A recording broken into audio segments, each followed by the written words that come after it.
Good morning, good afternoon, good evening, wherever you are. My name is AES and welcome to my YouTube channel. We have reached the end of 2021 and unfortunately, we find ourselves in the position to discuss some of the worst gaming experiences that yours truly has played this year. These titles range from disappointing adventures, broken titles, and situations that I never ever want to re-experience as a lifelong gamer. Before we proceed, we must break down some ground rules. First, even though most of the nominations are multi-platform, I will be sure to reference the specific platform where I played the game. It is extremely important, as my negative connotations with the game may be platform specific. Secondly, the upcoming games are ranked from the more tolerable title to the video game that I would not recommend to anyone under any circumstance. Lastly, this ranking is strictly subjective. If our lists do not match, please let me know yours in the comment section so we can discuss them. Without further ado, let's rank my top 10 worst video games of 2021. Number 10, Godstrike, which was played on the PC. The first entry on this list is not necessarily bad. In fact, it reminds me of a fantastic indie title that you should absolutely play if you like boss gauntlets, Titan Souls. The trick with Titan Souls is how both you and the bosses die in one hit, so it provides cool scenarios of cat and mouse chases. What makes Godstrike special, on the other hand, is how your health is tied to the battle's timer. Your enemy has a health bar, sure, but your health bar is literally the timer. The clock will count down naturally throughout the various battles, and any damage by your opponent will chip away seconds from the timer. Some gamers may appreciate the challenge. As far as I'm concerned, it creates overly difficult scenarios that are hard for no other reasons other than frustrate the player. It is a shame because I love bullet hell gameplay and the variety of bosses and equipped bonuses are cool, but the unique feature of Godstrike is ultimately its downfall, and why it is placed on this list. Number 9, Back 4 Blood, which was played on the Xbox Series S. Prior to detailing why Back 4 Blood is on this list, I need to tell you a secret. I never played either of the Left 4 Dead games, which are considered by many folks as some of the best zombie-focused experiences of all time. I'm telling you about it because my criticisms may also be featured in those other so-called classics, and I want to cover my grounds in case you would recommend that I should play those titles. Please let me know if I'm wrong. Anyway, let's continue. When you play with friends, I can see the appeal in Back 4 Blood. The designs of the zombies are neat, the structures of the levels are great, and the gameplay is fast and smooth, with minimal slowdowns. I wish that all of these positive points would have taken this title off this list, but 3 negative points cement its spot here. First, the story and characters are completely forgettable. I cannot give you any details about them. It's not because I don't want to, it's because I cannot for the life of me remember them. Secondly, playing with strangers or the AI companions severely downgrades the fun aspect of the gameplay. Traversing with computerized allies highlights the repetitive nature of the missions, and competing side by side with people you do not know illustrates the need for cooperation, which rarely exists in those cases. Last but certainly not least, you cannot progress offline. You cannot earn achievements offline, and you cannot rank your characters offline. It is such a ridiculous decision by the developers. They may as well have made Back 4 Blood an online-only title. I will recommend this game to folks who have friends with whom to play it, but otherwise I would suggest the opposite. Stay away from it. Number 8, FIFA 22, which was played on the PlayStation 5. One of 2 sports games that will appear on this list, FIFA 22 is in the unfortunate position to present itself as proof for why sports-based titles have become stagnant over the years.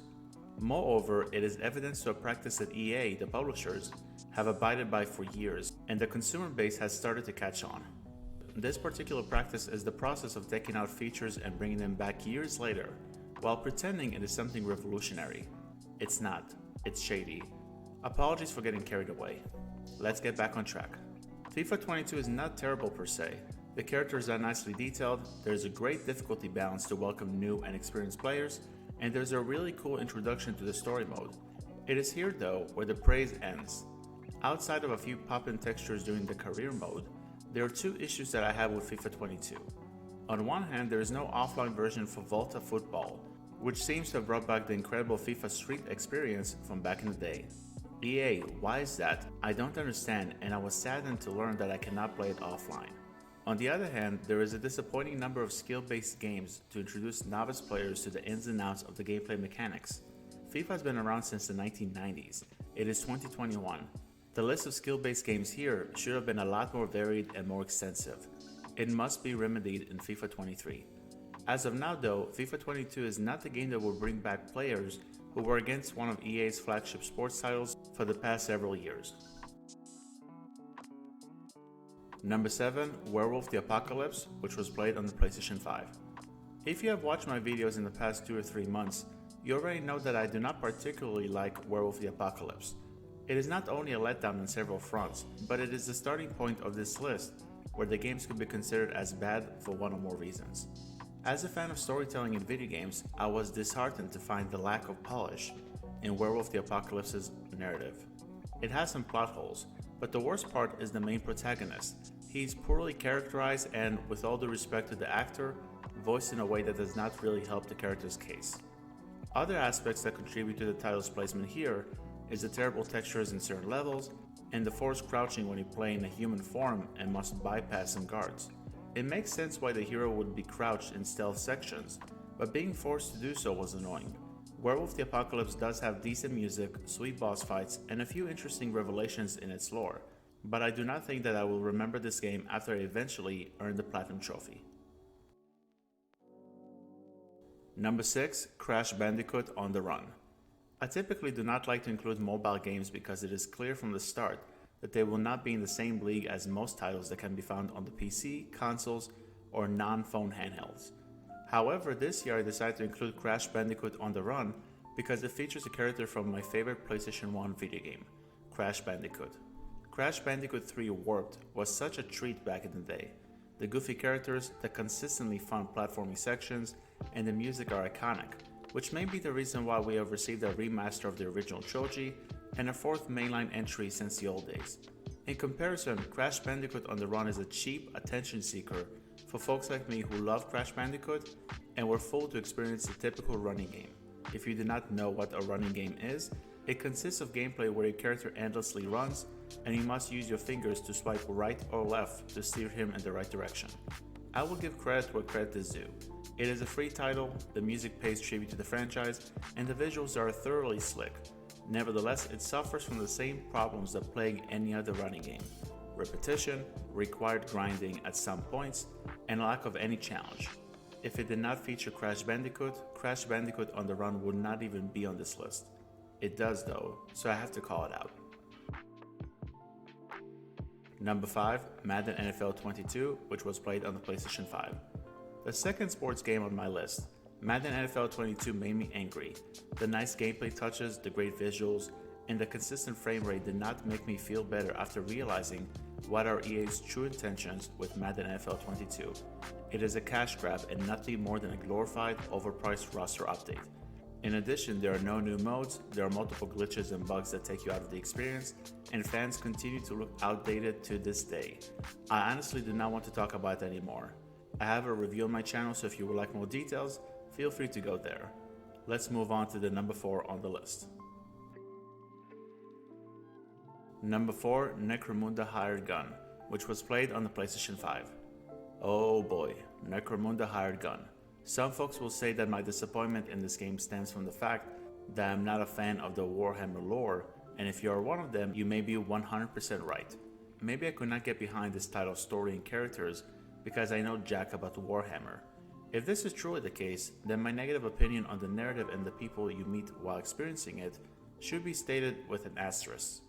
Unfortunately, it is not my only issue with the title. The visuals resemble a late PlayStation 3 title, the frame rate drops at times, and the opportunity to play as a mechanical version of John Wick is squandered by gameplay that is not elevated beyond a decent attempt at a combination of Doom and Wolfenstein. Necromunda Hired Gun is not the worst video game of 2021, but it is absolutely the most disappointing video game of 2021. Number 3, Balan Wonderworld, which was played on the PlayStation 5. Speaking of disappointing, we have Balan Wonderworld. What is the primary reason the Balan Wonderworld is featured in this video? It is not the fact that some collectibles are required for progression and task you with replaying previously beaten levels. It is not the uninteresting and boring characters. It is not the boss fights that are way too easy for the most part. It is how the costume mechanics is implemented here. I mentioned it in previous videos, but I will bring it up one more time here, and I will actually do it while comparing it to 2018's Spider-Man game. While playing as the web slinger, you can unlock costumes, each of which offers a cool ability. In Balan Wonderworld, the same process happens. In that case, what is the difference between both systems? Well, when I unlock a costume in Spider-Man, it does not prevent me from fighting, jumping, or swinging around the city as much as I want. When I unlock a costume in Balan Wonderworld, I kid you not, it sometimes prevents me from performing actions such as jumping and punching enemies.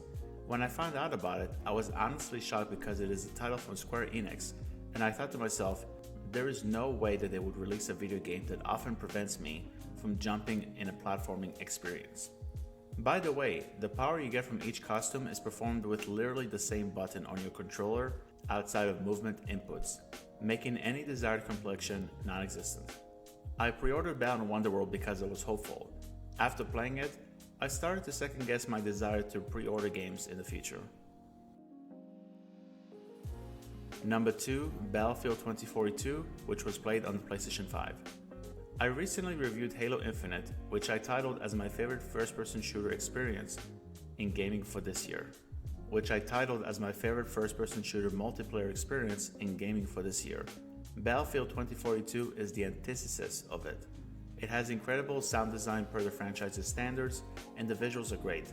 Furthermore, Portal mode is definitely the highlight of the experience, allowing you to play remastered maps of older Battlefield games.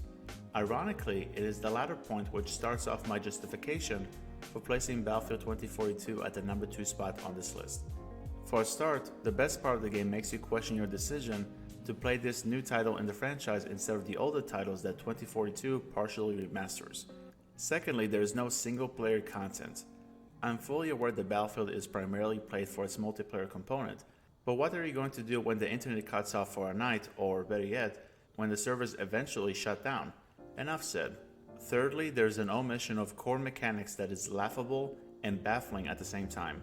No scoreboard? Really, DICE? Finally, there's a plethora of technical glitches that can be found in some matches. If you want a great Battlefield experience, go back and play the first Battlefield game on the PlayStation 4, aka Battlefield 4. Save your $70, which is the asking price that supplements my decision to bash Battlefield 2042 in this video. Number 1, Evil Inside, which was played on the PlayStation 5. We arrived at the only game this year that I regretted playing from start to finish. Let's call a spade. Evil Inside is a rip-off clone of Hideo Kojima's and Konami's PT demo from 2014. However, it is far worse than a demo that will sadly never be fully realized as far as we know. A protagonist that's as mundane as they come and includes an awful voiceover performance, nonsensical story, ineffective yet annoying barrage of jump scares, a running time of a single hour, a forced puzzle section that is completely unnecessary, especially since it is the only puzzle section in the game. The best part of my experience with Evil Inside is the interactions I had with my viewers while I was live streaming it. If I had to name anything positive about the title, it would be the nice lighting in some areas and decent music. I sincerely hope that Evil Inside will be an indication to current and future developers that originality will always supersede undeniable clones that do not touch the product they're trying to clone. For now though, Evil Inside will be used here to mark the worst video game I have played in 2021. Well folks, that's the end of the video. Thank you very much for checking it out. Which is the worst video game that you have played this year? It does not necessarily have to be one that was released this year. I would like to hear your thoughts in the comment section, so feel free to share. Till next time, have a great day or evening wherever you are. My name is AES, and I will see you guys in the next video. Bye-bye.